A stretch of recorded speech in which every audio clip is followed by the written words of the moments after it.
not prepared!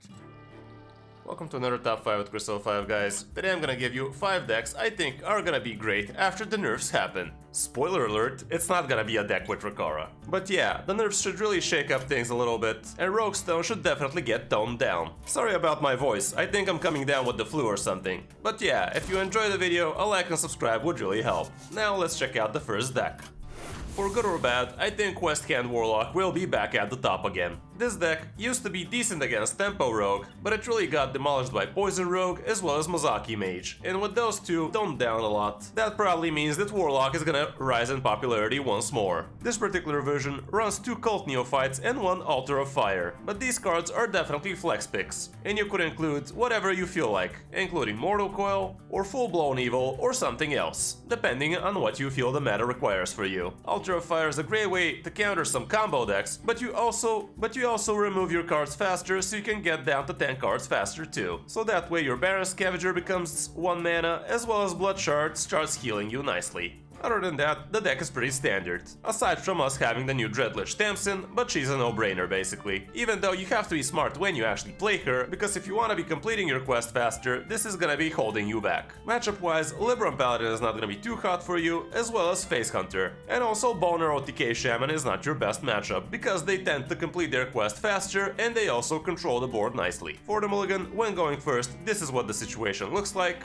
and when going second, it's pretty much the same. You gotta be a little bit smarter about backfire in this situation, because if on turn 1 you play the quest, and on turn 2 you tap, turn 3, playing backfire will overdraw you on your next turn, so be careful with that one. All in all, I'm not sure if we're gonna be seeing another nerf to this deck anytime soon, so at this point it's probably a safe craft, so maybe go for it if you feel like this is a playstyle you might enjoy. Next up, I think Libram Paladin is gonna be rising in popularity once more, not that it wasn't popular before, but now it's gonna be even better. Libram Paladin is still a monster of a deck, and you get the tempo out nicely in the early game, as well as have huge late game too. I still believe 2 Iron Deep Trogs do make the cut in this deck, but you can also change these for something else you feel the deck needs, like a Mutinous or Weapon Destruction, or even a Cult Neophyte. Really comes down to your personal preference. We are having a couple of Brooms in here, because that gives you huge reactive possibilities, and we also have Baroff as a big board clear. Other than that, it's pretty much standard stuff. Matchup-wise, there are very few bad matchups for you, but some of those would be Aggro and Beast Druid, as well as Beast Hunter. Priests are not gonna be fun for you, and also Control Warlock if that's ever a thing you might be seeing. The real problem comes from Boner OTK Shamans, Freeze Shamans, and Quest Shamans because they control the board too much. But all in all, you should be climbing nice and well with this one. Mulligan-wise, when going first, in some cases you might even consider keeping Cariel, but be careful over keeping her if you have nothing else. Your good 1-drops are pretty good keeps, as well as Bannerman and Stoneheart Vindicator. If you already have good 1-drops, you might consider keeping 1 buff, but you definitely prefer pulling your buffs out of the Stoneheart Vindicator and Knight of the Anointment, so keep that in mind. All in all, still keeping 1 buff is not a bad idea. Going second is basically the same, but you can also keep Cariel as well as Blademaster Samuro if you feel like it. Outdoor Truthseeker becomes somewhat keepable as well if you're curving into it, but the rest is basically the same thing. The deck is pretty expensive, and if you didn't craft it by now, it's probably not too worth it to be crafting it now, because we have about 3 more months to be playing this deck, so be careful how you spend your dust. On the number 3 spot, we still have Rogue in here, and I do believe Quest Rogue is gonna be back again. Quest Rogue was a pretty solid deck, but just because Tempo and Poison Rogue were outclassing it by a lot, the deck just faded from popularity. And I do believe that's gonna change. Even though we got Scabs nerfed, I still think the deck is gonna be pretty good for climbing to Legend. It's a very powerful and versatile deck, and you can do some pretty fancy plays with it too, but it's definitely not as complicated as Thief Rogue and Poison Rogue. Matchup-wise, Face Hunter is not gonna be too great for you, as well as Fell Demon Hunter. As you can see, Poison Rogue and Thief Rogue were wrecking it, but since those are gonna get toned down, we're probably not gonna have that much problems with it, and it's also gonna be 50-50 against Questhand Warlock too. So all in all, it shouldn't be a problem to climb with this deck. Mulligan-wise, you basically want your good SI cards fast. When going first, Skulker is gonna be your best keep, as well as SI Operative, Extortion is not too bad, and SI 7 Agent ain't too bad either. If you already have some of those, you could even consider Secret Passage, but don't overkeep it. You definitely prefer playing this when you have at least 3 mana left. For Scabs, I'm not sure how good of an idea it would be to be keeping it after it goes up to 8 mana, so think twice about that one. When on the coin, it's basically the same, but keeping combo cards is gonna be a lot more rewarding for you because you have an easy combo activator with the coin. You could even keep SI Assassin, but make sure you have 2 more SI cards before that, because if you don't, it's gonna be a little bit too late for him. And don't forget, he's also a combo card, so even if you have him down to under 4 mana, you still need an activator for that. This is another not too cheap deck, but it's definitely pretty fun, and not as expensive as some of the other decks out there. So if you still want to be playing some Rogue, this would be a pretty good way for you to do so. I do believe that Tempo Thief Rogue is still gonna be pretty decent, but with the Gnolls getting nerfed that much, I think you're gonna have a fighting chance with this one too.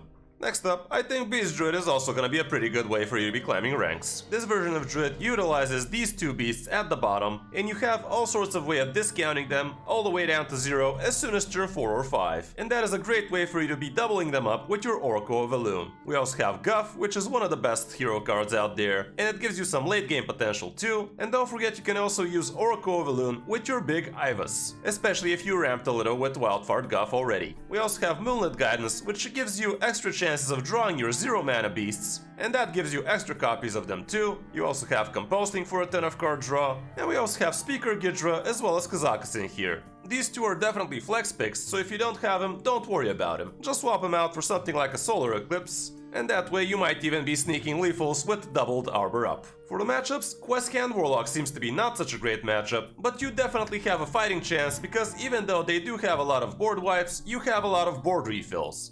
So that is how you can be winning this one. Boner OTK Shaman is gonna be pretty disgusting, because you can't really go too wide, because you're just gonna start freezing all of the board and technically board locking you. Quest Priest is also not that hot, and Face Hunter is close to 52. But all in all, it looks pretty decent. For the mulligan, when going first, you want your Kennels, Formgrove Sentries, and Peasant. Your good 1-drops are also pretty decent, and in some cases you might even consider keeping Oracle of Elune, and you might even be able to tempo it out on turn 3. But keep in mind, you don't really have too much stuff going on for Oracle of Elune unless you got lucky with a ton of spells or a ton of beasts that dropped your Frostsaber Matriarch or your Umbral pretty low, so don't just throw her out for the sake of tempo. When on the coin, it's close to the same thing, but this time you can even be keeping Frostsaber Matriarch earlier, and Composting is also a pretty good idea too. Like I said, you can build this deck a little bit cheaper without Gidra and Kazakus, so it's gonna drop the legendaries down to only 2. It's not a very complicated deck to play with, and personally I like the playstyle pretty much, so you can give it a check too. And the last deck on the list, again, is going to be Face Hunter. Even though Face Hunter was great against Poison Rogue, it wasn't doing too well against Thief Rogue. So with that dropping in popularity, Face Hunter should rise again. This is a very standard version of Face Hunter, and we still have a couple of Iron Deep Trogs in here. We have a couple of Troim Crescents, but you can tone it down to 1. We have the Doggy Biscuits as well as Ramming Mount, but the rest is standard stuff. If you want to be fitting in a Wound Prey in here, 1 less Troim Crescent might do the trick for you. Or even 1 less Piercing Shot. And you also might consider sneaking in some Cult Neophytes in here too, so you can delay a Warlock's removal for instance. Matchup wise, Quest Priest ain't gonna be too good for you, as well as Fell Demon Hunter. Like I said, Thief Rogue wasn't great for you, but everything else looks pretty fine. Mulligan wise, you want a couple of good 1-drop minions, and some buffs to go with them, so you can start your early game nice. Depending on going first or second, it's pretty much same business. But when going second, you might consider keeping some more removal stuff as well. And Troim Crescent becomes a lot more keepable too. This is one of the more cheaper decks out there right now, so if you're short on dust and you don't know what to play, this might be it. So that's gonna be it for this video, guys. Hope this video helps you figure out what you want to be playing after the nerfs drop on the 25th. Don't forget you can also hire me for some Hearthstone coaching. Thanks for watching, I'm Crystal5, and I'll see you in my next video or stream.